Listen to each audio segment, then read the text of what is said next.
Negara pun yang melarang manusianya berbicara kecuali Tuhan. Tapi saya telah dibungkam selama ini. Tidak boleh berbicara terkecuali hari ini. Berapa lama Pak? Sudah 8 bulan saya dibungkam. Baru hari ini saya bebas bicara. Saya ini korban pelaporan satu sistem yang sangat kotor yang terjadi hari ini. Dibungkam. Jadi saya kira kasus saya kenapa ditutup-tutupin pada penangkapan. Waktu penangkapan saya di blow up sedemikian rupa, menciptakan satu opini publik seolah-olah saya penjahat. Kita tahu penjahat di negara ini siapa? Yang melanggar hukum sekarang siapa? Kok tidak ditangkap? Siapa yang bisa larang hak saya bicara?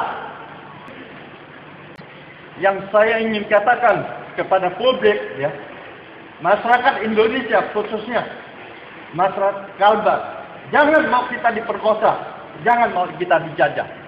Hukum hak asasi kita yang sangat mendasar sudah diperkosa. Jadi kalau saya seorang pelaku illegal logging, tidak sewajarnya saya diperlakukan begitu. Justru saya seorang perlawan illegal logging. Saya ini supaya publik, saya bukan pelaku illegal logging. Saya yang melaporkan pelaku illegal logging. Tapi saya diperlakukan seperti seorang illegal logging. Saya di LP pun diperlakukan secara tidak adil. Seperti apa Pak? Saya disatu selkan dengan seorang pencuri buruh. Diisolasi. Ya. Kemudian Anda bisa lihat berapa resmop yang di sini yang menjaga saya setiap hari. Dia orang dilarang, tapi secara lisan untuk saya bisa berpapasan sama wartawan. Tapi ini hari, alhamdulillah saya bisa lolos. Saya tidak akan lari, saya tidak mungkin lari karena saya mau mengungkap kebenaran yang ada di negara kita ini. Tapi saya tidak ingin dibungkam. Karena tidak ada undang-undang yang boleh melarang saya bicara. Sekarang jantung saya sudah sumpah. Tanggal 2 saya kolek. Saya dapat serangan jantung. Ya.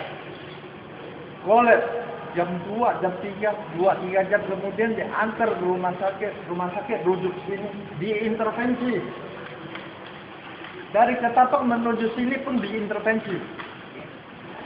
Sekarang sini ke Jakarta pun diintervensi.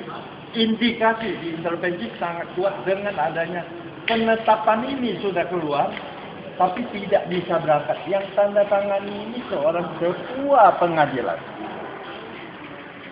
Itu pun tidak dihargai. Hukum mana lagi yang mau kita patuhi?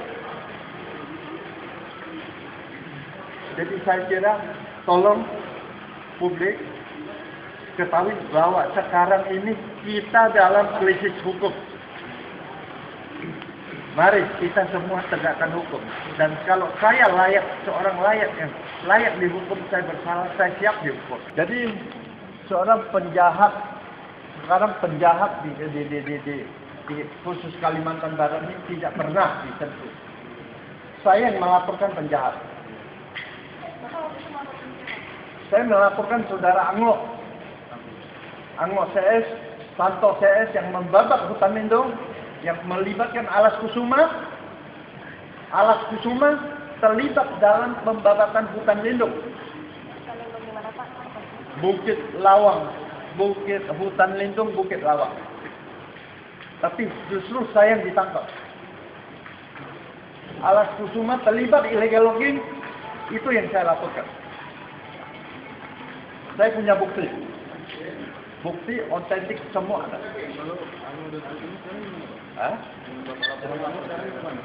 Ada di sekitar Pontianak, tidak kemana-mana, tidak ditangkap.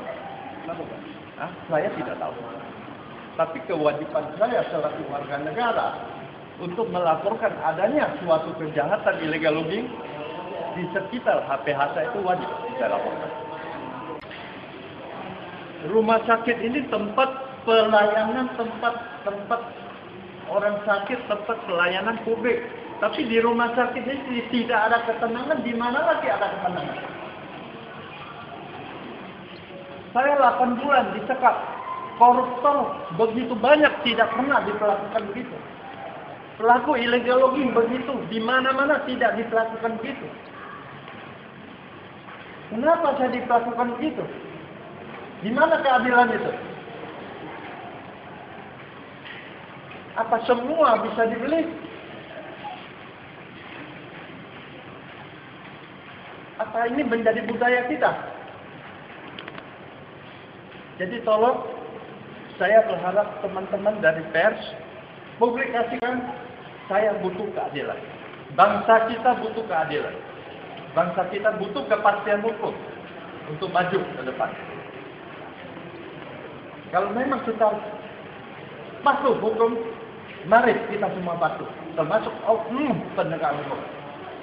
Jadi kalau oknum penegak hukum tidak patuh hukum, ya kita siap-siap aja terima kehancuran negara ini.